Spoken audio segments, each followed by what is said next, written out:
Want to learn how to cut development costs by 90%? In this video, we explore optimizing costs and resource utilization with Coder. Learn about Coder's key features such as auto stop, auto start, dormancy, and failure cleanup, and see how Skydio cut its cloud costs by 90%. This is part 2 of our 3-video series. If you missed part 1, check it out here. Now, let's go ahead and get started. Let's see how we can optimize resource utilization and reduce costs with Coder. For our agenda for this video, we're going to see how Coder has different features for resource management. Then we're going to take a success story from Skydio and how they reduced costs. And then finally, we're going to jump into a demo. Some of the features that Coder has for reducing cost is under template schedule. And under template schedule, we have auto stop, which allows us to define when workspaces created from this template are stopped. You can see here we gave 6 hours for a default auto stop setting. So after 6 hours, the workspace is going to automatically stop. But we do have this option of creating activity bump hours. In this case, the workspace will continue to run when there's user activity detected, and it will bump us for another extra hour. And then when there's no user activity, then the workspace will stop. Another setting is allowing days with required stop, maybe a Saturday or a Sunday. You can also have weeks between required stops.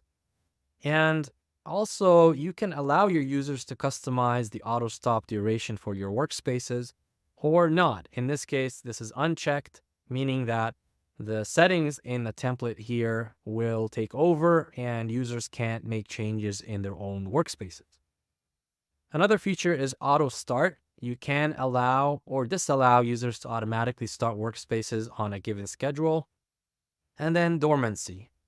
And you can enable a dormancy threshold like this one, 180 days. So Coder will mark workspaces that are dormant after 180 days without user connections. So once they're marked as dormant, you can also enable this auto deletion for dormant workspaces. And once a workspace is deleted, it cannot be recovered. In this case, we say time until deletion is 30 days. And then finally, enabling failure cleanup. And what this means is that Coder will attempt to stop any workspaces that are in a failed state after a certain period of time. In this case, after 7 days, Coder will attempt to stop failed workspaces after these 7 days.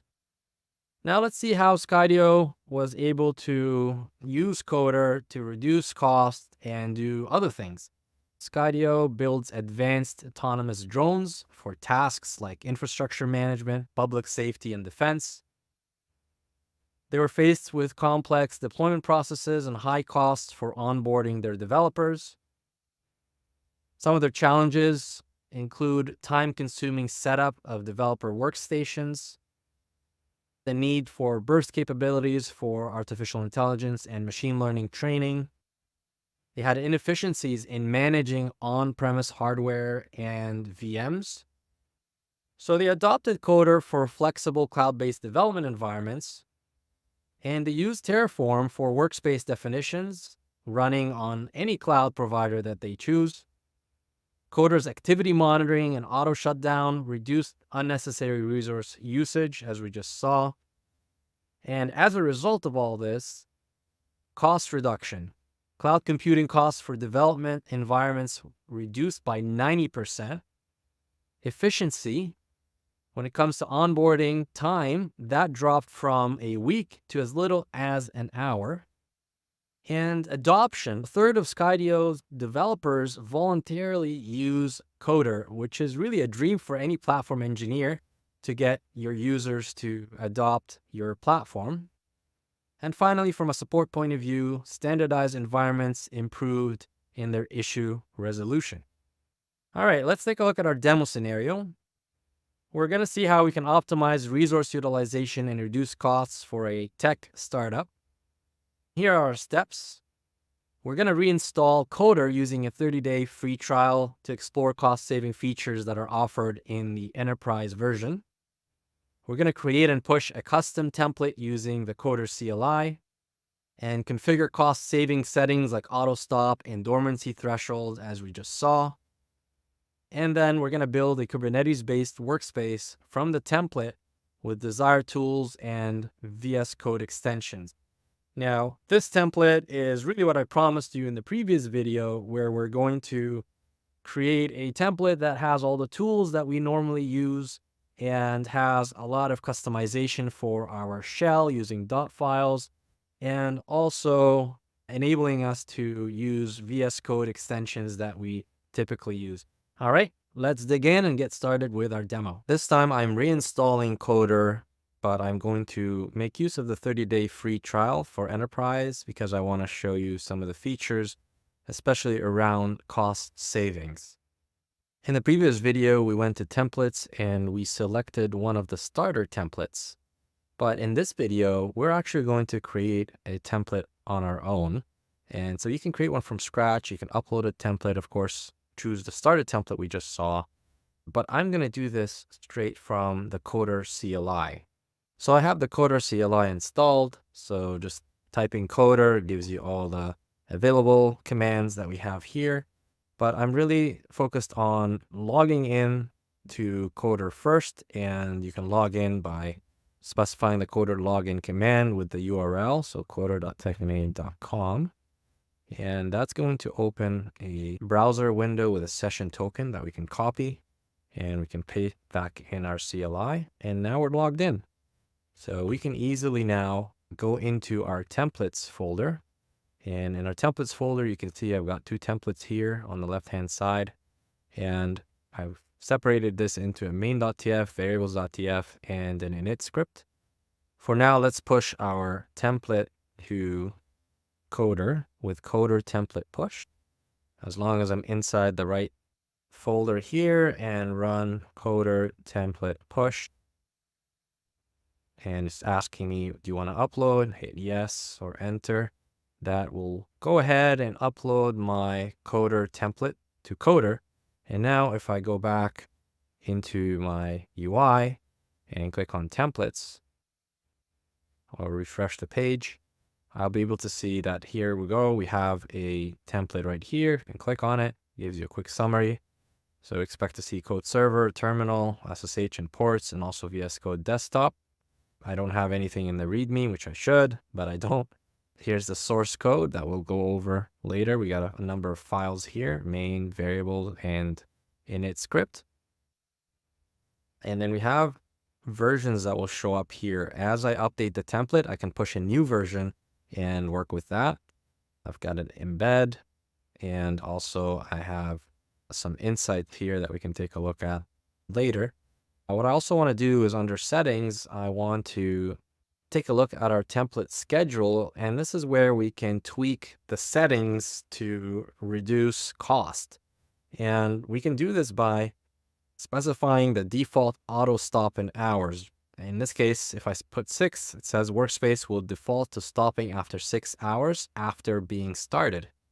So if a user is using the Workspace for 6 hours, and then that's fine because I have this activity bump. If it detects that the user is still working in their workspace, it will continue to bump them another hour until it detects that, hey, nobody's using the workspace, then it's going to stop the workspace. We have a few more options here. Days with required stop. We can require that we stop it on Saturdays, for example. We have also weeks between required stops. I'm just going to leave it as off. Allow users to customize auto stop duration for their workspace. So I can lock this down. It is very helpful because you can make sure that people are not overriding the auto stop setting in their own workspaces. We also have the option for auto start, allow users to set custom auto start and auto stop scheduling options for workspaces created from this template. And we can allow users to automatically start workspaces on a schedule, only allow Wednesday, Thursday, Friday, Saturday, or Sunday. Or we can go ahead and make sure that they cannot automatically start their workspaces on the schedule. Dormancy, you can enable a dormancy threshold. When enabled, Coder will mark workspaces as dormant after a period of time with no connections. Dormant workspaces can be auto-deleted or manually reviewed by the workspace owner by admins. So this sounds good. So we'll have it after 180 days. This will be marked as dormant. You can enable dormancy auto deletion as well. So within Coder will automatically delete dormant workspaces after 30 days. Enable failure cleanup is also nice in case a workspace has failed, will automatically delete after 7 days. So these are really good options that we can have that will help us in terms of reducing our cost, which is offered in the enterprise version of Coder. Now we can go to our workspaces and create a workspace from this template, and we'll call this Platform Engineer Playground. So I have this to log in with GitHub. And the reason why I have this is because with this option, I can pull repos that are private inside of my GitHub account.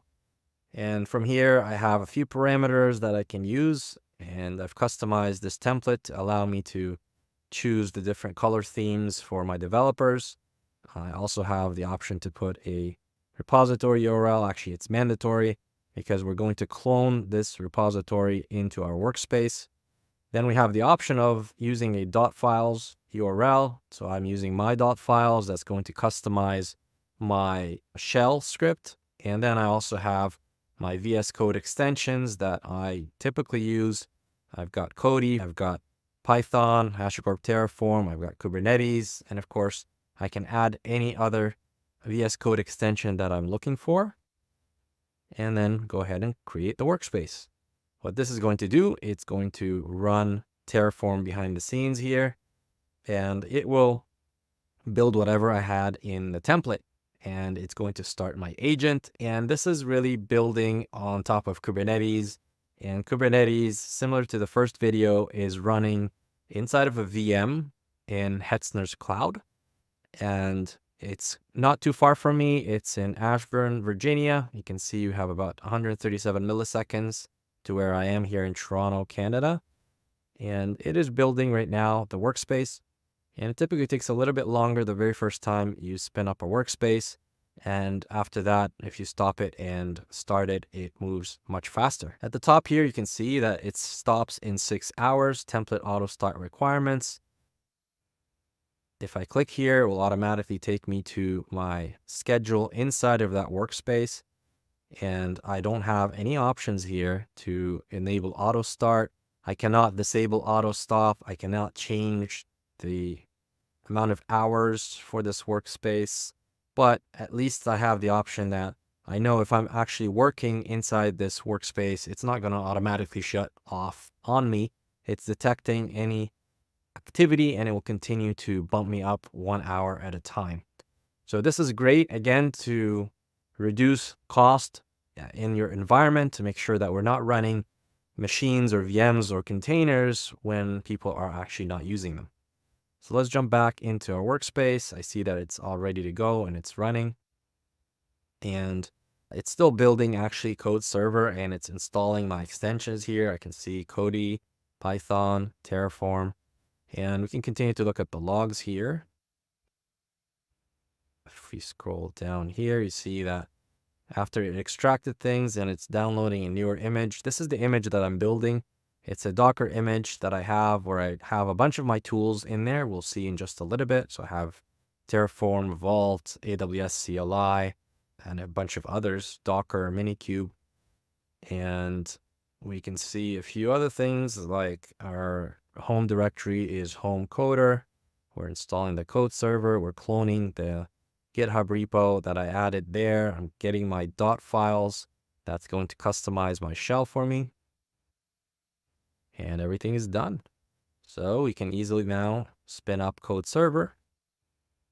And this is using the web browser here. If you wait a second there, it's automatically used my favorite theme for VS Code. I can look at a terminal. I see that my terminal is already color-coded with my favorite dot files, I have my aliases. If I look up aliases, I can see all my aliases for Kubernetes, for example, aliases around file management or folder management. So I can just type L, for example. I can see it's equivalent to an ls, and I can see all my files that were cloned into this repository inside of the Platform Engineering Playground folder. So I can see my old .dev container that I used to use with GitHub Codespaces, for example, which I'm not going to be using anymore now that I have Coder.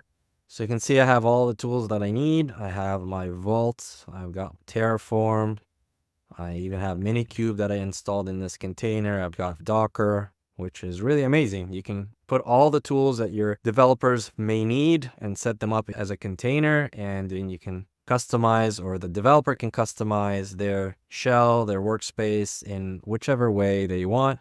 Forgot to mention all my extensions here. I've got Kodi, I've got Kubernetes, I've got HCP Terraform, and these are already installed for me. Now let's take a look at the actual template itself. So it's main.tf that I'm looking at here. We have a Terraform block, required providers, Coder, and Kubernetes. I have a Coder workspace data block. I have a Coder parameter data block. This is where we're going to specify the parameters that we're going to make available to our developers. And the first one is the repo URL. The second one is the .files URI. I'm putting mine here as a default. You can have a default for the organization that you can recommend, or your developers can put in their own. And then the next parameter is the VS Code extensions. And once again, I have a list of extensions that I have here. This is my own preference. Your developers can probably add to that list as well. And this just makes it faster and easier because it will automatically install these extensions into VS Code rather than having to install it manually. Another parameter is the VS Code theme. And we've got a few options that we saw earlier in the demo. I got the default, dark, modern, that's our default here. And of course, we have a bunch of other ones as well. Then we have the Coder agent resource block here. You can see what we're calling on, the OS, the architecture, and also a startup script that I'm using with a template file that we'll just look at shortly after init script. And we're supplying the repo and the local folder into this script. We have a .files URI. This is what we got from the parameters, the Coder parameters we saw at the top. The startup script behavior is blocking. Here's our directory, which is home Coder and local folder name. And local folder name is found in the variables.tf at the bottom here. You can see we're grabbing this from the custom repo URL and manipulating it a little bit.